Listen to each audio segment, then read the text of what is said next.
to what you said on paper. I wish that I could freely dream and be judged from.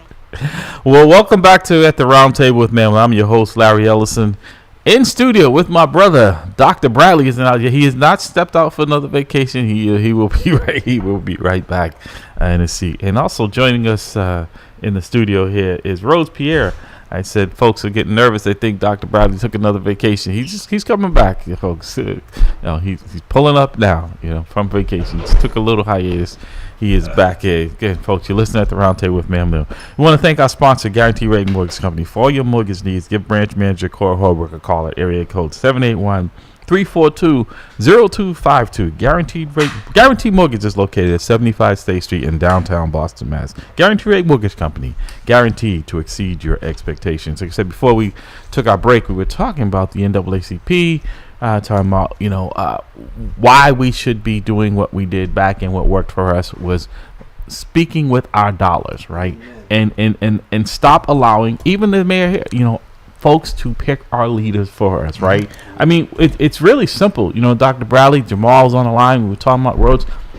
We identified with our leaders in the past, and people we wanted to be, quote unquote, the leaders of our people, right?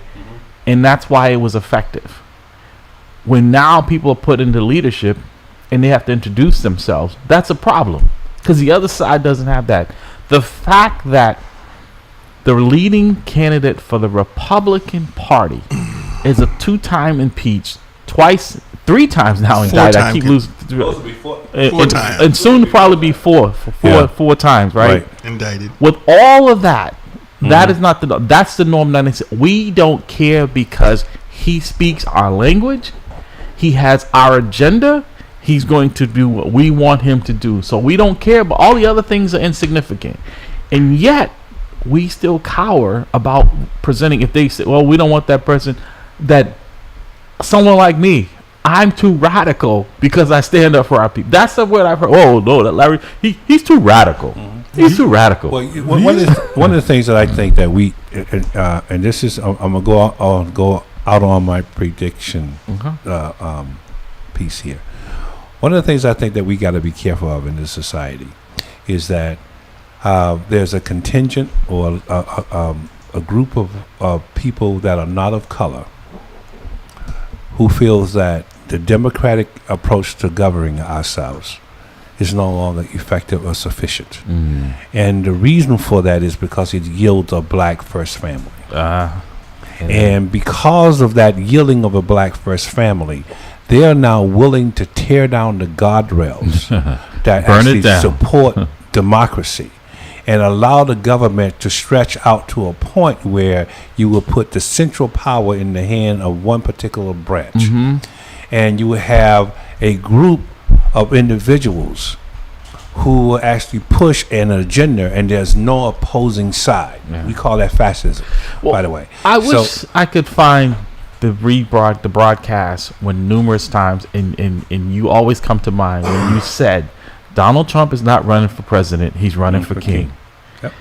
And boy, I was wondering if you have the Powerball Mega Million numbers, because I'm telling you, your words resonate, because that is exactly what he wants this country to emulate is king. If he gets back in there, he wants to tear up the Constitution and say he can be president for life, king for life. Yep. So what I'm going to predict is that if we do not come out to vote, if everything holds straight, and the Democrats and the independents, which is what we are, do not come out and support the opposite individual, white folks are going to support Donald Trump. And when he gets into office, he's going to suspend all the legal issues that he has. Martial law. All right. He's going to enact martial law. He's going to suspend the Constitution. And he's going to actually outlaw the Democratic Party and have only one party, which is the Republican Party, which he's the leader. And he's also going to restructure. This is the key piece. He's going to restructure the authority of the judiciary authority. And when he does that, there's no arbitrator. So one of the things good about this triage, if you will, politica, Blumenbach, second that actually, French guy who actually pushed that. You had this equal group of power, right? But you had one particular branch that was the arbiter. You know, the individual that was the smart guy in the room, which is your judiciary. It's okay, legislative, you're wrong. Okay, executive, you're wrong. You got to come to a happy. When you start to tear down that arbitrator, now you have fascism. Right, because you're right. The Supreme Court is not an elected body, but they have the final say. There you go. In these decisions, right? And they do not have. They do. If you think about it, and they are accountable to no one. It's two things. I personally push for time limits for our justices, right. And they should be forced to retire like anyone else. Absolutely. You know what I mean? You shouldn't have this to death. No, that's nonsense. Right. But you have to understand this. When the Constitution, when this whole thing was written, it was not for us. We were property. Right. You know what I mean? It was for the elite. Yeah. It was written for the elite. It wasn't even written for white women. Right. You know, and it was only for the elite white man. Right. And so now that the democracy has yielded this black family. You think about all the Republican attitude changed. The repugnant attitude. It's changed completely once Obama got 2 terms. You know what I mean? So Donald Trump represents a cancer. He's the symptoms of a cancer that we have in our that we have in our society. It has unfortunately metastasized. Yes. You know what I mean? And so even if they convict him, which I doubt, but if they do, the move will be to actually bar him from running from office. But watch this: Trump will be gone. Trumpism will be live and well. Right. This does not go without having as many people as saying we don't care about the rule of law. Right. Yeah. We do not care. He is doing our bidding. You're absolutely right. I mean, your analysis is spot on. It's spot on. Ron DeSantis is trying to be mini-me Trump. Not the people are saying is that why it's like, when Coke changed there, right? People tasted it and said, "Nah, I want the real Coke." Donald Trump is their real Coke. They don't want the imitation. And folks, that's why these folks can't make any traction. But you have to say, and gentlemen, please help me out here. Again, what is it that we are going to do? I know, Jamal, since I've known you, you've been an activist, right? And they label folks like us who speak truth to power as part of the problem. And this new growing segment of our population, there's some hope with some of our young people who are advocating for trying to get gun laws changed. But see, this is not the United States. This is the divided states, right? And I honestly feel like at this time, in this era, because you, Dr. Bradley, I know Jamal as well as Rhodes and Pastor Hop, we are students of history. When I go and I read and I look about things that I'm like, wow, this is how the Civil War, where the states were so segregated, right? You have it. So with that division, that just gives people like these autocrats like Putin and stuff, because Putin is saying right now he's banking on Donald Trump getting back in power. Because we have examples of how dictators and autocrats operate, right? North Korea, China, Russia. There is no democracy there, folks. And let me tell you, people that look like those folks, their voices are silenced as well, because they don't want any opposition, anyone who opposes them, like the Russian dissident who just got another 20 years. Navalny. Right, 20 years. We know it's a scam. Jamal, and then I want to hear from Rhodes. Jamal, So, okay, let me get a little bit conspiratorial.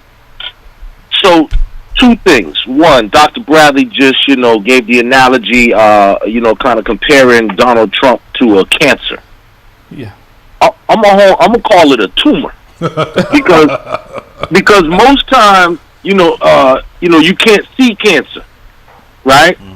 It's internal, but I'm talking about like a tumorous growth that's on the outside, because this is so external. And what I would say in terms of, like, for me, with my conspiratorial, revolutionary stuff background, it was always, CIA and FBI and what they were doing so clandestine, behind the scenes, and sneaking around and digging through your trash and, all this type of stuff. But now Donald Trump represents the in-your-face. Right. You know, this is the magician who's showing you he's pulling the rabbit out of his sleeve. You know what I mean? So the jig is up. And if you think about the Republican Party of before, you know, everybody joked on him and clowned on him at the time. But when Papa Bush said, you know, kinder and gentler, and now it's gone to, you know, aggressive and abrasive, right? And this is what folks are into. But that's them.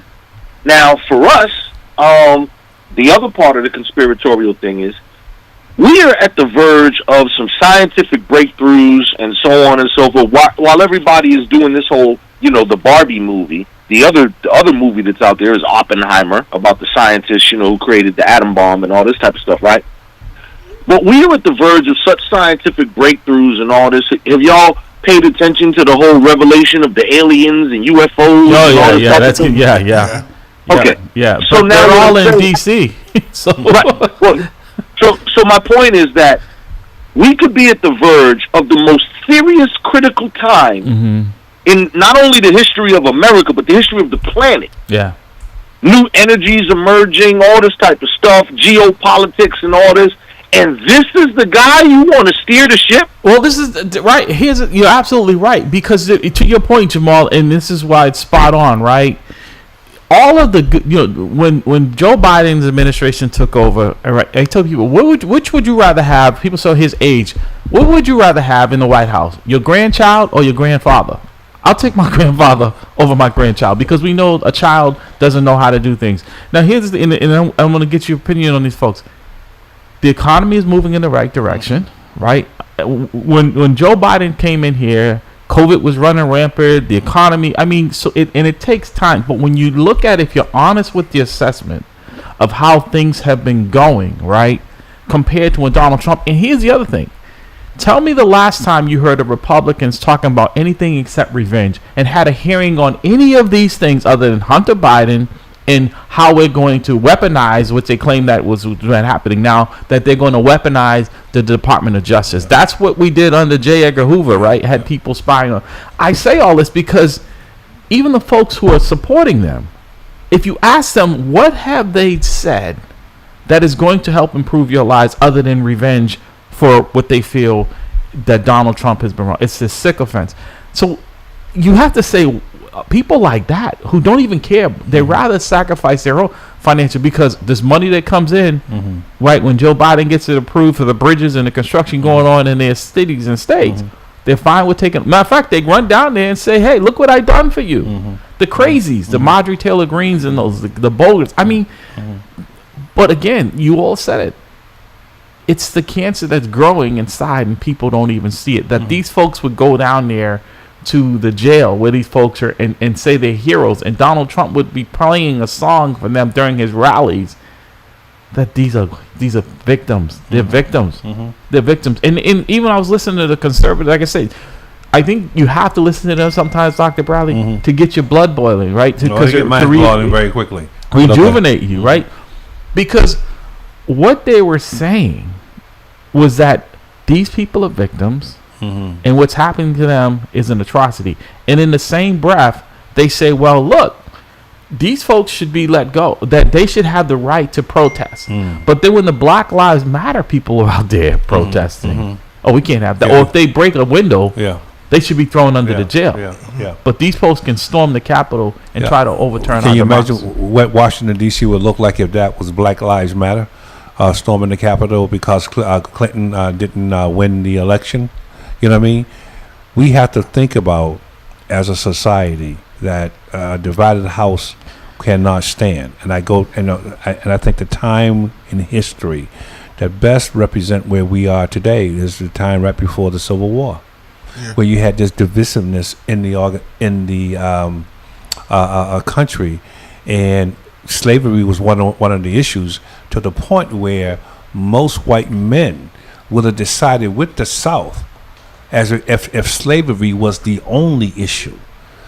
Right. The reason why Sherman and other generals stayed with the North is because the South was talking about leaving the Union. Right. Because the South issue was, I want slavery throughout from Virginia all the way down to the tip of South America. I wanted to have a whole slavery state. Yeah. And so I think that's where we are today. Right. It's like they're not saying slavery, but they're saying the functional equivalent of it. They're saying the quiet part out loud. Yeah. Rose, you're a financial guy. You know that people that look like you try to teach economics. You try to, get folks, educating them about that. How do you get our folks engaged? Because this political, it all ties in, right? That right now people are talking about how bad some of their financial, things are expensive, but, wages have gone up. How do we get folks to understand that the politics are where it's going to happen? Because right now we look at here in Boston. That's why I said NAACP, there was no conversation about how bad the education is here in the Boston public schools, and that 90% of the kids are black and brown. What are we celebrating here? What's the positive that you took away from this NAACP visit, other than the folks down there's pockets are much fatter for it? I would just say it was window dressing, again, to appease the people, especially the people here in Boston, to be like, hey, things are getting better.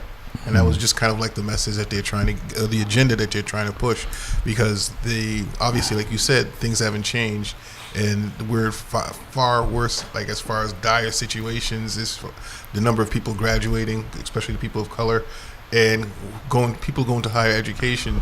So it's what do I say to the people?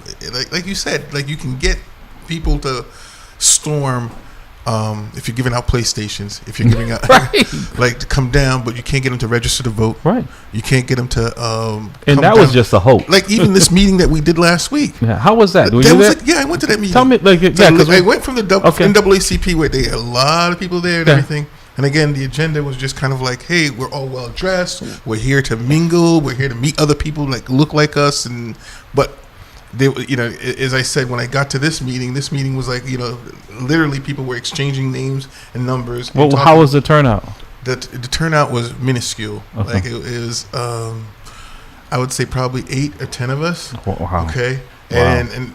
And one of the main people there was there to actually promote the fact that they have grants to study what's going on in the neighborhood, in our community. But see, you know what the NAACP recent visit reminded me of? I'm gonna get back, Jamal. You guys, and I don't know if they still do. They still do Stepping Out? No. Yeah, Stepping Out is a fundraiser for Demick Health Center, right? Usually, and that's usually in like October, I believe. Right. So they still do that, because that used to be the thing. Everybody wanted to get dressed to the nines and go down there, right? This whole thing, right? And it was all this facade, right? But what was the real impact back to the community? And that's what this kind of reminded me of when you were speaking to this.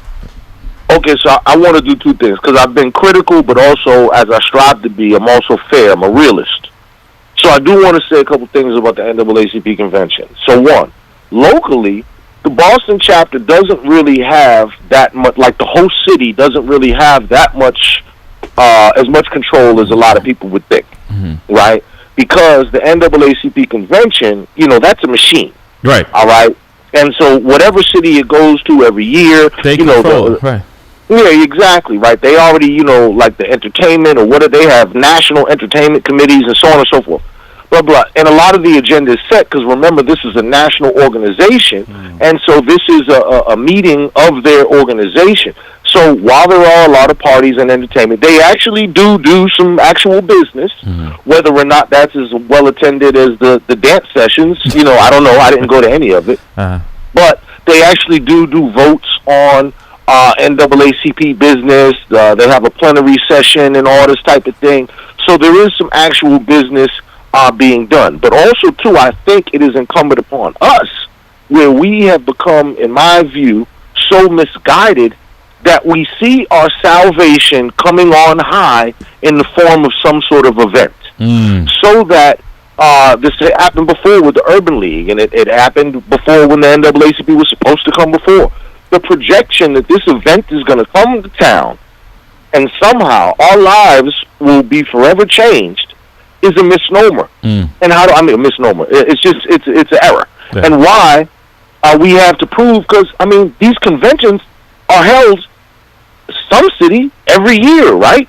So let's go back to last year's convention. Where was it? Houston or Dallas or Chicago or Detroit. How'd that work out? It Yeah. never works out. Well, that's There's what- never this big sea change Right. that people constantly think. Either in economics, it has a little economic impact, or the sea change that people think it's going to have in, like, I don't know, the spirit or the morale of the people. It's another event. It's nice. It's okay. You get together. You do da-da-da-da. But, I mean, you know, for real serious thinking people, it doesn't move the needle. Well, that's what I was going to say. You know, Dr. Bradley, you're into academic. You know, you have your PhD and you teach at the schools. But are we seeing any advance in the education of the reality of our situation? Is that because it's not being taught in the public schools? You know, civics is not something that's taught there. Again, I have to keep harping on it because I'm in the schools for full disclosure from the police, and I'm seeing a decline. Like what I saw last week, and we've been working over at South Bay. And I don't know if you've been over the South Bay Mall lately. No, I have not. The young people over there between the ages of 9, we've been there almost every night till 9 or 10 o'clock. Every night. It's exhausting. The other night, there was an incident last week in which there's probably 10 officers, and that's on top of the security, Boston officers, and it's ordered overtime now, right? That are there because of the problems our young people, the violence that they're inflicting on each other in the public, right? The other night, they were over there engaged in criminal behavior in a lot of instances, and they were doing things. The officers just asked them, they had to leave. They were disrupting the businesses. They were taking over the sidewalks, smoking weed, just all things that these are young kids, like I said, between 11 and 16 year olds.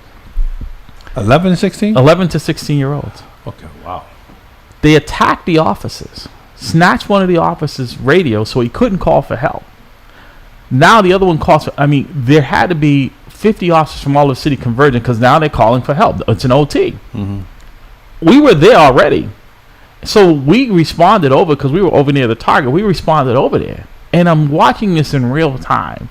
The assaults and the violence. These kids, the more officers came, it didn't matter. It was not discouraging these young people. There was this violence and this rage in them to get at them and the other, snatching officers' body cameras off.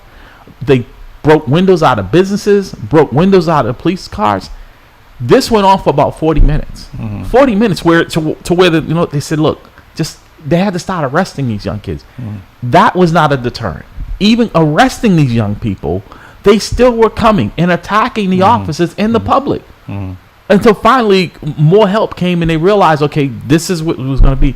I say this because now, every day, the EDTs, you know what they are, they're the emergency deployment teams of officers. Resources are now over there on a regular shift for young people. It's a recipe for disaster, right? Because you now are bringing officers from all over the city who are not familiar with it, who don't want to be there. So let me ask you this question: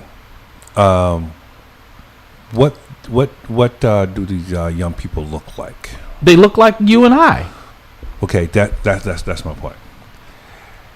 When you have written and implemented public policy with the sole purpose of re-engineering society or destroying the very basic building block to society, which is the family. When you have successfully done that, this is the results of it. Because think about this life. Watch this now. When we were kids, and I hate to go back here because people are like, well, we're not. But think about it.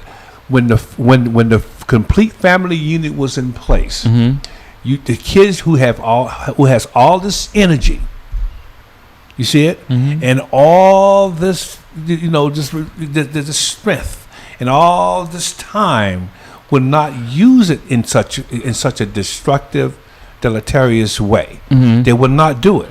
We would be more constructive. So when you start implanting, taking the father out of the family, putting violence in the music, putting violence in television, The video and games. and putting violence in the video. Then you can press a button, and that guy who was just shot can get back up and resume his life. It creates, a falsehood about the reality and the finality of life. Well, when you said And that, and I want to get Rhodes away, and because I remember, right, my mom used to give us money. My dad was not in my life; he was not in my life. But she would give us money to go to the movie theater. It was a big treat to go downtown Crossing, right? If you were a young person, right, when downtown was the place to be, right? You go down there, shop, all those stores. But you knew you weren't going down there and be disruptive. You went down there and you hung out. You did kids. You might have when they had all of the adult entertainment, right? If you could sneak a peek, right? If you were a young person, right? But I mean, that was probably as disruptive as you would get down there, right? And if the police told you to leave somewhere, you left. You didn't jump on the police. All of this, I get you needed reform. That I agree that we should not be locking up our young people.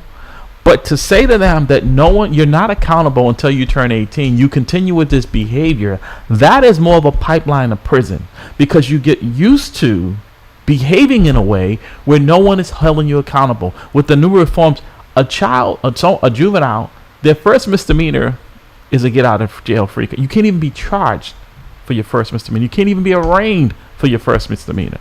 I'm not saying that you should, but what is the message? And there's nothing in there, no type of diversion or anything. It's just, okay, just don't do that again. As if that's going to be, if you were a child and your parents just said, just don't do that again, and there were no consequences, right? If you're not listening to your parents, that adult with that badge and that gun, that a teacher, it means absolutely nothing to you as far as, hey, my mother doesn't tell me what to do. My father doesn't tell me what to do. And I said this in previous broadcasts, and I will repeat it at the risk of being redundant. All respect for authority starts locally. It's at home. Right. It starts in your home. Yeah. If you can't take the responsibilities, I'm sorry, you can't take the instructions that mom and dad gives you, or mom, big sister, or mom, whatever the case may be, that authority figure in your home life, and you can't take those instructions and then adhere to those rules and procedures, well, what makes you think you're going to be able to do it in life? And we call those rules and procedures laws. Right. You see? And so our criminal justice system, as you were speaking, I'm saying to myself, our criminal justice system should not be the parent of our children. Right. Our criminal justice system has to hold those individuals who, although they were parented well, decided that they were going to be recalcitrant and deal with or disobey the law, and we have to deal with them as adults. So, but our criminal justice system today, starting with police officers, who's a gatekeeper to the system, are now being disciplinarians for kids who are not disciplined by the child. Not only disciplined, but also raising. So Jamal, again, how do we? Like I said, these are. I don't know if the NAACP that visit here addressed any of these still underlying issues, because when most of them got on the plane, because I know that the enrollment here in Boston is very minimal, so I'm sure there weren't a lot of Boston people that participated, right? Well, folks wanted to be seen. But what's the agenda and what's the forecast for dealing with problems? Like you said, I know I'm being redundant here, but you said they've been to other cities and states. What has they done? And nothing has changed, right? And so I guess what's the expectation, if any, that their visit here is now somehow going to elevate black people's status here in Boston and the surrounding towns? Well, once again, it's an unfair expectation, and and that's really on us. I mean, Then what is the purpose of continuing these things other than to enrich the cities and towns? Because you could have a Zoom.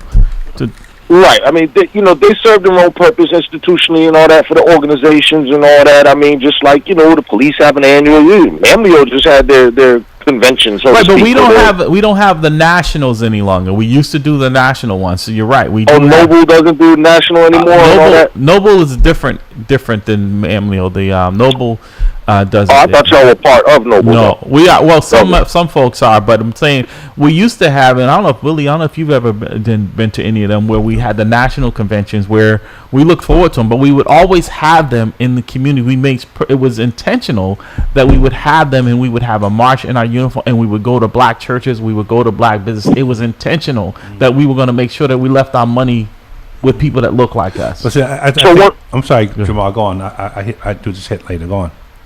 Oh, it's just unfair for any organization to have that, that expectation on them, because their mission is very focused.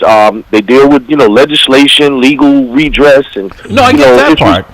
But I guess right, let me just interrupt you for a second. I get that part, Jamal. But I'm saying is that if the only people who are black people that are really benefiting are vendors who come in from other places who set up their wares inside there, but I'm talking about the people that are in the community, in the city that you're coming into with the NAACP, then that should have been in the thought process of having it and hosting it here in Boston. Is that what is going to be our financial impact on black businesses in Boston, right? So, so once again, it becomes tough, because then, okay, let's say that the entire convention was then held at RCC and the Strand Theater. Okay? Let's say that all those people now stayed at, and I was thinking about this too. Let's say the cheap couple, look, I'm a cheap guy. I'm from Ohio, right? I'm a cheap guy. Yeah, look, and I say, I'm looking for cheap hotel options. I'm like, these Seaport, that's pricey, baby. No, I see one right over here on Melnia Cass. And you get this hotel because you don't know, because it doggone sure ain't in the picture. And you want to go to McDonald's. You dig? So, it's a travesty. We don't have the infrastructure, and Boston being a small city. But you're making my point. That's what I'm saying, is that maybe Boston should not have been on the list, right? Because it's not going to bring any economic boom to the people there that look like us. That's what I'm saying. So if we have to have it in, let's say, Detroit every year or Atlanta every year, because we do see some benefit from the people who are looking. Then Boston, until you get your act together, where we can see some real change for black people in Boston, we're not hosting our convention here. Because so now that was part of the thing, because now that was the premise. The premise is that things have changed in Boston, and they had last been here 41 years ago, and so on and so forth. So all that. Let me bring this to Seaport. Okay. Let me bring this up about that safety issue, because I was thinking about it and I just was like, ooh. 11 to 16-year-olds running rampant down there at South Bay. Yeah. Right? At nighttime, right? Mm-hmm. That's a very dangerous area. And I'm thinking almost like a wildlife show. What happens when lions meet hyenas, right? Or, Godzilla meets King Kong type of thing, right? Yeah. Because if those kids who are out there wilding out, smoking the reefers and all this, and whoop-de-woo and all this type of thing, but they run around one of them corners and they run into the attics, get into a tussle or something, they could get seriously stabbed or jabbed with a needle or something. Right. And if those conflicts begin to happen, the youth begin to conflict with the addict community, and that's scary. But that's what's happening over there, and there's no separation because the two are mixing together, right? And these kids don't back down from anyone. And you're right. You have a population. You've seen in the news there the number of stabbings and homicides that have been taking place just in that small area down there, right? That's what I'm saying. Or what if one of these kids, he's cool right there. Let's get this 20 bag of reefer from him. They get a little 20 bag of weed from him, and of course it got fentanyl in it, and they all OD. Yeah. It's a disaster. That's a disaster waiting to happen. Yeah. Yeah, Jamal, stand by. I think the phones are starting to. Go ahead. You wanted to weigh in while we? They're doing 20 bags now. When I was a kid, it was only 5. Well, let me tell you. Inflation has a way of catching up with everything, right? Because I don't. If you ever 5 and dime bags, there is no more nickel bags as they used to call it, right? You almost look like one of those Globe Santa bags, the envelopes that your mom would give you some money to take this. Yeah. And back in school, right? Those of us who participated. Now it's like a little Ziploc bag, and it'd be lucky if there might be one, based on what I've seen of them, it might be one joint in there, and that's $10, right? And those are getting smaller, so it looks like a little Ziploc bag, literally. Wow. You had those little the brown bags that was exactly, yep. And you put a little tape on it, okay, that's it. You have $5 written on it. That's a $5 bag. That's right. That's your nickel bag. No inflation. He said $20 bag on that. $20. What's a $20 bag? There is no such thing as a nickel bag anymore. Wow. Caller, you there? Come on, you want to weigh in? Yeah, no, I'm here. I'm online. Yep, go ahead. Yep, good morning, Pastor Dan. How are you, sir? Good. How are you? Good. Once again, Dr. Bradley has piqued my interest with his comment on social engineering and where we are because of the social engineering. My question would be, who were the engineers? Who was engineered, or who was the engineer? Who engineered it? Yes. It was politicians. It was people that do not look like us in some instances. But the purpose was to use the system. In terms of Democratic or Republican Party. Is that where we're going? I'm just asking the question because. No, you're not just asking the question, brother. I know you're not just asking the question. Let's be honest now. Let's be honest. I'm always just asking. No. Come on now, Doc. I'm not. Come on now. You're not going for that? He's seen your work before. Come on now. I know where you're going. You know. Well, the question, in all seriousness, black people did not create the social engineering that they're forced to live under today. And I think that's where I'm ultimately going. We have really not ever taken control of our own destiny in any significant, long-lasting way. Well, let me push back a little bit on that, because I would disagree with this in saying that's not true. I think when we've attempted to do that, I think the Tulsa is a perfect example Rosewood, these things have been destroyed and discouraged, right? Yeah. So there have been impediments for that, but people have tried and have done, and the system will come in with a wrecking ball and try to tear it down. But even in those scenarios, even in Rosewood, even in the destroying of the Black Wall Street, why wasn't that rebuilt? Well, how could you? Yes. Because when that's a great. Well, because when in the Black Wall Street, what they did was they came in and built a road through there, right? And they made it sure that it would not be able to be built back in the way that it was. And if you study history not to repeat it, but to learn from it. Every major highway that was built in all these cities went through a black community. Right. They didn't even pay the people the proper amount of money for and then they made sure the highway went right through the most economic viable part of the black community. So it's like I said, it's a system. It's by design. So there was a system in place to keep, and then with the recent NAACP convention coming into Boston, it's been said so much it's almost a cliche now. How much did the Boston community benefit from it? Hold on. We've been talking about it. Well, we're going to go back to the social. We're going to go back to the social engineering piece, because what the brother was to me, this is how I perceived, it was my perception of what his question. Democrats were the individual who socially engineered our society. It was, I would say that effort was bipartisan. That's my first piece, predominantly. All right, that's my first piece. My second piece, as we get to Tulsa, the issue around Tulsa, those buildings and those owned black people who own. First of all, black people were forced out of that community. The buildings were demolished. The buildings were burned down. Banks or even destroyed. Banks did not refund. Emphasize this. It did not refund money. Insurance company did not fund rebuilding those structures. They let those structures stay demolished. And banks continue to own that money to this day. Right. By the way. And to add on what you're saying, like you finish, is that most recently the three remaining survivors of that Tulsa, the judge dismissed their case right out. Wouldn't even have it heard. Wouldn't even have it. They couldn't even get a hearing on what had happened to them. So to say that it was one party, and I really want to make sure I'm clear here. It was not one party who actually social engineered black folks. In the history of America, white people, white men in particular, were extremely, careful of how they actually carved out and removed black folks from mainstream society in this country. There's no question about it. And I had a debate the other day about who started the Civil War, which party, who started slavery, all those and people say, well, it really wasn't. It was the Democrats. I'm not getting into that Democrat versus Republican piece.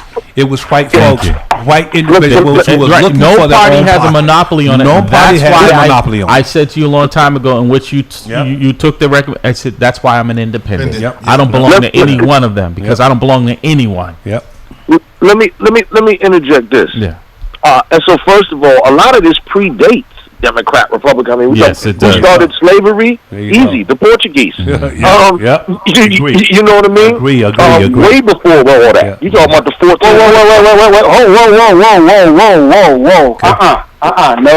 No.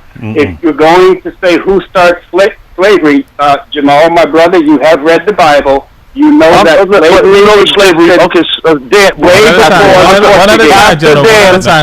one at a time. First of all, and I'll let you respond, Dan. First of all, you know that I'm referring to our era slavery. You know that I'm referring to. I just wanted to be clear. I just wanted to be clear. I thought I was already clear. I'm talking to the slavery that refers to us as how we got here from Africa, as we are now misnomered as African Americans. I thought that was clear, but okay. The transatlantic. So there. Slave trade. Now, you almost made me lose my train of thought. Social engineering. The social engineering goes beyond the establishing of America, all this, but it even goes back to the very constructs of race. At the very moment when they knew Europe knew that Africa was a civilized and in many ways a superior society, and then they shifted it to attempt to make it look as if it was inferior. Okay, this began with race. This began with the study of brains, the thought that African people, the Negroid race, right, the chronology. I forgot the name of it, but it's a study of skulls, all that. Yeah, which is all bunks, which is right. That then went to more dark skin, light skin stuff, the mixing and all this stuff.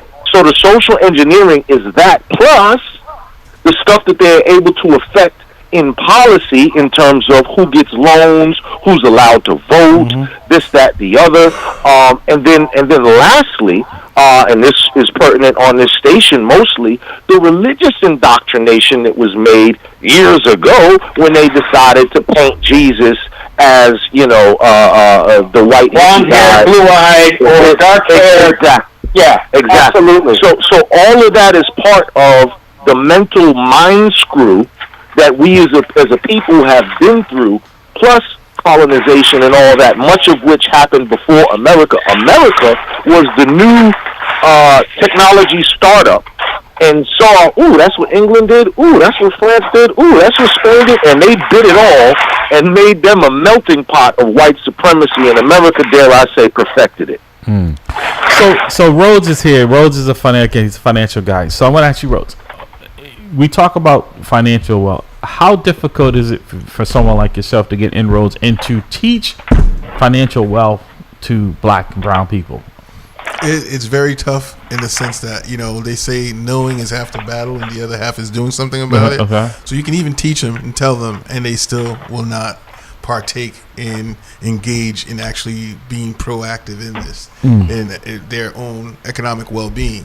And the whole thing of, like you said, that the black dollar doesn't even spend the night in the black community. Right. Like, we can just start with simple things like supporting each other as far as like black business owners and just supporting black businesses, but we don't. And we're not, even if when we do try to get organized, as you said, the system comes down and makes sure to put a squash to it. Right. Like, if it, from, like you said, Tulsa to Rosewood, whenever we do have some sort of economic base where we are able to support ourselves, sustain ourselves, they, for some reason, do not want to see that, and then they make sure they come in and destroy it. Right, but if there's a negative connotation, for a perfect example, Stashes is alleged that the owner of Stashes restaurant there at Columbia Road and Blue Hill Avenue was having basically enslaving people, in this century. And yet, I'm still watching black people go into a business that is alleged to be enslaving people. I'm like, how could you go in there and spend your money? How can you give them one dime? Well, because Okay. But Stashes, I guess, has been sold now and doesn't exist anymore. No, it exists. It's still there. It's still there. It's still there, but it's not supposed to be the same owner unless it's a brother. I don't know in the family. Trust me. It's still in the family. Okay. It's changed hands. No. The Stashes that was in whatever Rosendale Hyde Park border, that's the one that supposedly changed ownership, and now a Haitian brother, I believe, Rock City Pizza, I believe, is taking over that one. But the one that's on Blue Hill and Columbia is still under the same. Right. Yeah. Okay. So again, I don't know those particular things. I just see that his patronship has, from what I could see, cut in half. No, I don't think so. No, you don't think so? No, not at all. As I said, from what I can see, I'm not there every day. Not at all. But having black people patronize or spend their money in organizations like that says. Well, I completely agree. It's completely wrong. It's cutting your own throat. It speaks volumes to me. Right, and it's not even like the pizza's any good in real life. Well, I don't eat pizza, but where I want to go here is that when you are not aware of your history, when you don't understand exactly how the society has wrote the back of your people into slavery, even to the functional equivalent of slavery, then it's easy for you to accept behaviors like that, to accept that, look at that and say, well, it doesn't affect me, so I want a slice of pizza. All I want is a slice of pizza, dude. Exactly, Come on, Dr. Bradley. You know what I mean? Right, that's more important to you. You have to educate yourself. Right, then how about going, like I said, because I've spoken to her many times, right? Sister Cheryl Muhammad, Cheryl Strada, who owns Soleil down in Nubian Square, right? Former Dudley. And she talks about how she struggles with her business down there. It's right there where, in the MBTA, I don't know if you've been down there, it's right in the bowling building with the school department on the ground level. The number of black people that come into that infrastructure in that vicinity every single day, there should be lines out the door. Yeah, should be. And if you have to double park at Stashes and the risk of getting a ticket or somebody running into the back of you, and yet people will bombard that place and spend their money there knowing with its negative connotation. Watch this now. Watch this. This is clear. If the Jewish community did not do a very good job in educating their younger folks on the issues of the Holocaust and how the Holocaust was heinous to their people, and they still to this day. But you do not see Jewish individuals patronizing organizations, but German organizations, things of that nature. You don't see it. Wait, hold on a second. What I'm saying, hold up. Hear me out. I'm over 60. I got to get this out. But what I'm saying to you, we have to have our EE ratio is off tilter here. Yeah, we put more value on entertainment. Right. We put more value. Example of that was yesterday at Central Park. We were going to kill each other over PlayStation. But we do nothing about our education. Nothing at all. We rely on other people to educate our people. That's your problem. Rose, I'm gonna let you. That's what I'm saying is that how do you come to Boston and say, okay, we're here, and yet our school system is bankrupt, right? We're spending $1.4 billion. Our kids are setting them up for the pipeline of prison. And you don't discuss how bad our school system is, how bad it is down at Mascot. But our schools, if nothing else, when 90% of the kids, 90% plus, kids are in the Boston public school systems, even in the charter schools, are black and brown, and that they are failing. I mean, that the state is still considering taking over, and that's not even discussed. We skim over that. Yeah. How do you get away with that? Because when you start pointing fingers at what the social engineering has accomplished, you begin to see the lie of the social engineering. This is the reason why, oh my goodness, I can't remember his name, has gotten in trouble for his latest song, because in the background of the song, he's showing the riots, he's showing all of the social unrest, the disrespect. He's showing everything that this social engineering has created, and they don't want to see it. Right. This is their doing. Right. So I was saying to Rhodes last weekend, Cliff Bennett, who is a frequent listener. He was on the broadcast a couple of weeks ago promoting the show. He calls in. Right. He said, "Getting it off my chest." Right. He had a round table last week, July 29th, from 11 to 1 p.m. And Rhodes was one of the few. And I asked Rhodes, how many people attended? He said less than 8 people attended something of this significance, right? And it was about neighborhood change in Roxbury, right? Again, when things that really impact our lives, we won't engage in that because it might, have us thinking and actually having to do something. Where this rapper yesterday could send out a tweet and on his social media in which there was the premise, and they found out there was nothing going to be given away, and people show up trying to kill each other to get a gift card and a PlayStation. That is on us. Yeah, we own that. Yeah. But if we own it because who left the house? Who walked away from their obligations? Who is not teaching men how to be men? Who, it's all of this stuff. You can tell me, you can offer me $10,000 for my soul. I don't have to take it. I don't have, whatever you wrap it up in, I don't have to take it. Right. Who walked away from their responsibility? So, Jamal, we got about 5 minutes in this segment here. Help us out here, because I'm trying to leave here with some hope, some solutions. How do we turn this around, or can we turn it around? Because Dan's point is well taken. Dr. Bradley, Rhodes, I'm feeling, like I said, I'm seeing this in real time, and what I'm seeing is not giving me much hope for our future, because these are the kids who are supposed to replace us. And we talked about some of our leaders who have passed on or who are in declining health, and there's a vacancy in people coming behind them to do the work. Are we just doomed, Jamal? So, okay, one, the devil comes at all angles. So, to use Dr. Dan's example just then, he said, you can get off at $10,000 for your soul, right, and, not take it. But that might be because maybe money's not your thing. Maybe this sexy girl over here with the big booty is. Okay. Maybe this drink in this cup is. Maybe this powder on it. Maybe this powder on this table is. Maybe this, So different people are swayed and attracted by different things, and this society, the devil, the government, whatever it is, uses all these things to figure it out. I mean, they knew all these different people they were surveilling. They knew, okay, this one's on drugs. Okay, this one got a woman problem. Okay, this one's a gambler. So they now, we got dirt on tabs on each of them, meaning that we all fall susceptible to all these things. So look, okay, those people who went to the giveaway, out there in New York the other day, PlayStation and the thing. A lot of people look at them and say, oh, those kids are so stupid. Look at that. 5,000 people showed up for a gift card and a PlayStation. Right. Well, that's because it's not your thing. That's why it's stupid to you. I'm looking at all these people that go into the doggone Barbie movie, and I'm saying that's stupid. Right? Because that's not my thing. Right? But when Avengers came out, they got my funky little $15. Not just yours. Not just yours.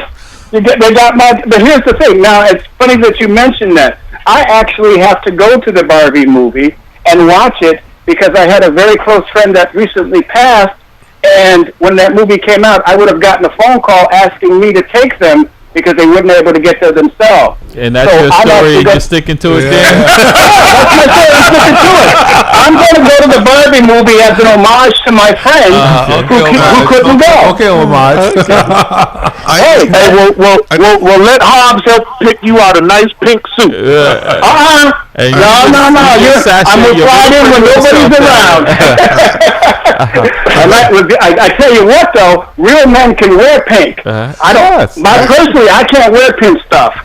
But I know people who can wear pimp stuff. I'm not one of them. Breast Cancer Month in October. Yeah, exactly. But hey, I got no problem with my manhood is not in my clothes. Rose want to say something. Yeah, I just want to say something in regards to white supremacy. Harriet Tubman went back and tried to rescue so many slaves, and she said, what was her biggest regret?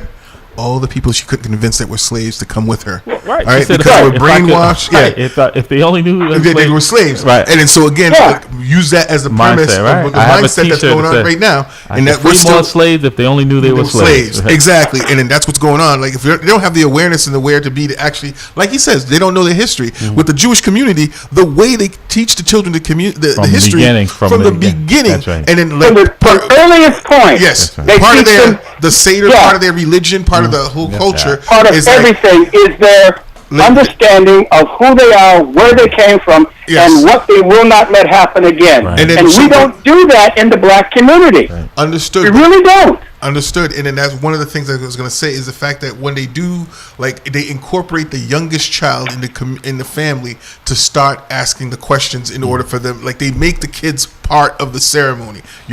There's no way you do not know, because your first duty as I can't remember it's what to learn. It's to learn, but it's like I can't remember if it's called the Saber, Yom Kippur, but the dinner part of it, they actually make the kid ask the question, why is this or why is that, so Right. that way they learn about the Right. oppression. But And they, let me say something about that. All I will say, We got about Okay, real quick. we got 30 seconds. There's another point I want to Okay, make. real quick. Hold on. The- Unless you guys in want the to black hold on. community- Dan, can you in hold the- on to the break? Because you know you've been in this Yeah. seat. Okay, because I can hold on to the break. Jamal, how about you? I don't want to. I know.